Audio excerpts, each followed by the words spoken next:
JJ Redick walked right into a storm he never saw coming, and it hit fast. Andre Iguodala locked eyes with him and dropped a line so sharp it cut the whole room still. And I think there's 3 guys that I'm comfortable saying are 3 of the 5 best players ever. These are the top 3. And it's Kareem, LeBron, and MJ. Kobe Bryant and Michael Jordan had no flaws. The moment those words landed, JJ shifted in his chair like the whole vibe flipped on him. Kobe had no flaws. I don't like talking about guys' flaws, but if we're talking about the greatest ever, we should be allowed to pick apart people's games. That's all I'm saying. You can't have any flaws. The tension jumped off the screen instantly because this wasn't some lighthearted hoops convo. This was a direct swing at that whole LeBron is the GOAT storyline. Because everybody, when they talk about the most skilled players, the same guys always get brought up. It's Kyrie, it's Kobe, maybe Kevin Durant's in there. They don't talk about LeBron. And JJ was clearly trying to keep his cool while the heat turned up. He started scrambling for angles, switching definitions, trying to reshape the whole argument. But everyone watching could see exactly what was happening. They don't talk about Shaq because to them, the best player is based on aesthetics, not necessarily performance and effectiveness.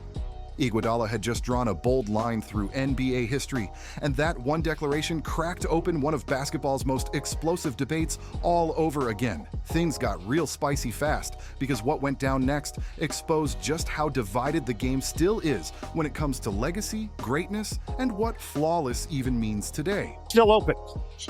James looks for his spot. Air ball.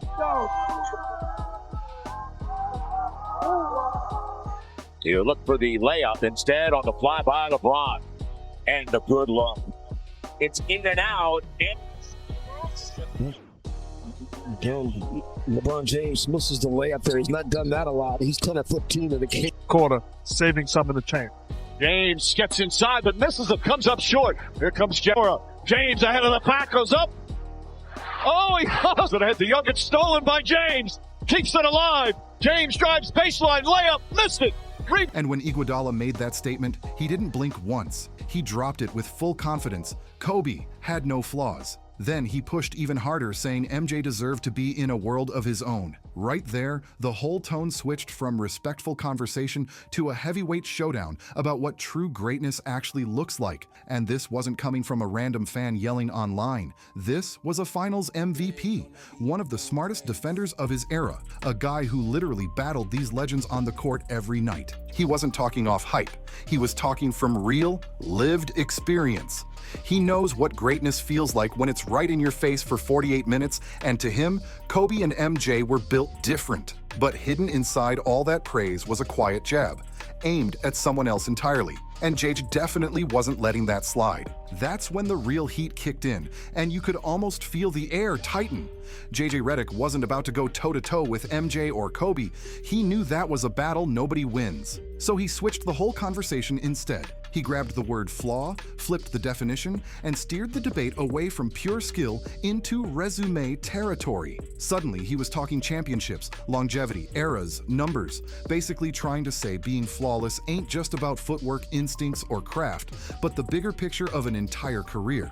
And even without saying any names, everybody watching could tell he was sliding LeBron straight into that new lane. JJ understood exactly what Iguodala meant, but instead of facing that point head-on, he spun the whole topic into something totally different. Because when it comes to pure on-court skill, the room already knew LeBron has weak spots, and JJ wasn't trying to get caught arguing those directly. But here's where it got even more intense. Iguodala wasn't done, not even close, and the next part landed even heavier. Now we get into the LeBron James problem. Here's the uncomfortable truth nobody wanted to say loud. JJ was dancing around LeBron's flaws because everyone knows they exist. LeBron is great, that's solid, but flawless? No way. His free throws? Up and down. His handle? Not top tier. His clutch moments? People question them every season. His shot creation? More force-driven than razor-sharp technique. Iguodala never said LeBron wasn't iconic. He made one thing clear though: greatness and perfection are 2 completely different worlds.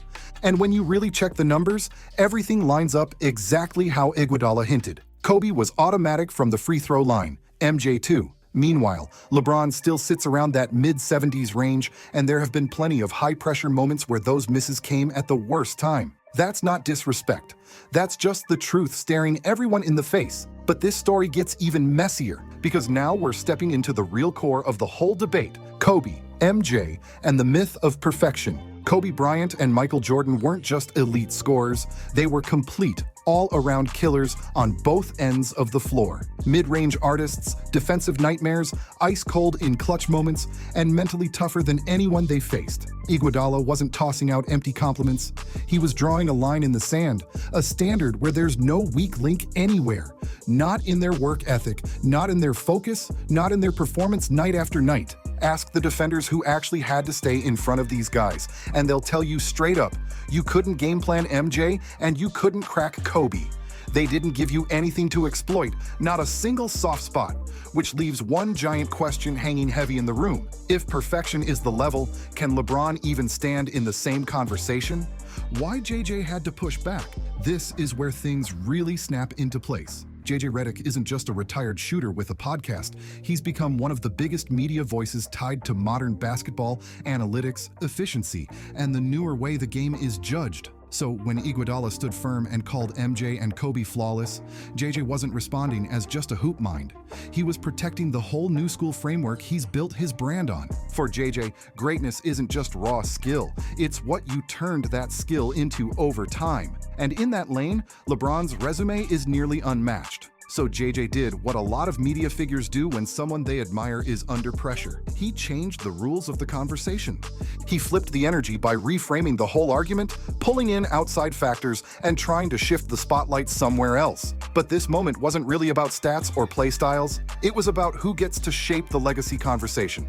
And Iguodala wasn't stepping into that media shuffle. He stayed firm, kept it direct, and locked right onto the real issue.